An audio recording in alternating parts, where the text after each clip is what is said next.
उठाया।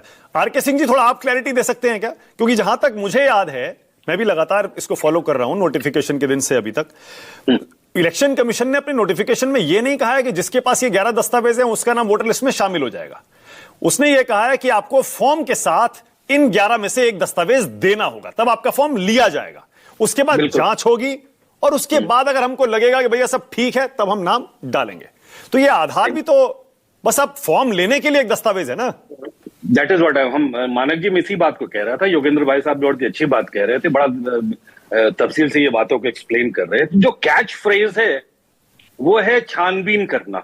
आप समझिए बात को, ये जो छानबीन वाला कैच फ्रेज है ना, ये it is going to be very heavy catch phrase उन लोगों के लिए जो वहां पे जब जाएंगे अपने डॉक्यूमेंट्स लेकर के, तो जो अधिकारी बैठे हुए हैं वो डॉक्यूमेंट को ले लेंगे और इसके नाम पे वो एक लंबा पीरियड खींचने का मादा रखते हैं कि मैं तो इसका छानबीन कर रहा हूं।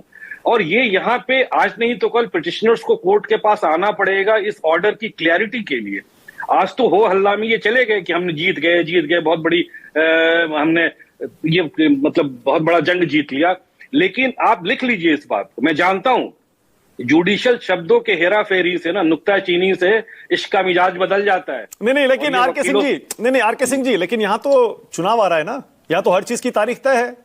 तो हो सकता है कि आप जो कह रहे हैं, आप जो शक जता रहे हैं कि वहां बीएलओ या ईआरओ या जो बाकी इलेक्शन कमीशन के अधिकारी हैं वो आधार वाले फॉर्म लेके बैठ जाएंगे जांच के नाम पर, वो कैसे होगा? जब उनको तो फैसला लेना होगा, बहुत जल्दी जांच करके खत्म करना होगा। इलेक्शन आ रहा है। ये हमारा एंटिसिपेशन है ना। कल को अगर मान लीजिए अच्छा एक चीज बताइए, अब मैं आप सब लोगों से ये बात पूछना चाहता हूं, इलेक्शन की जो नोटिफिकेशन है चुनाव की, अगर वो उसके आने के पहले एक्सरसाइज पूरी नहीं होती है तो क्या इलेक्शन लंबा खिंच जाएगा? क्या नोटिफिकेशन नहीं आएगा? कल को election commission of India notification ले आएगा और बोलेगा कोर्ट को कि भाई हमको तो चुनाव कराना है, मेरा प्राइमरी ड्यूटी है। तो अभी तक का जो इलेक्टोरल रोल है आप उसको क्लियर कीजिए, मैं चुनाव कराना चाहता हूं, तब तक ये टाइम काट रहे हैं बीच में बैठ करके। तो ये इस चीज के लिए क्लैरिफिकेशन होना बहुत जरूरी है। ये टाइम पीरियड। अच्छा, ओके, ऑलराइट, एक सेकंड रुकिए।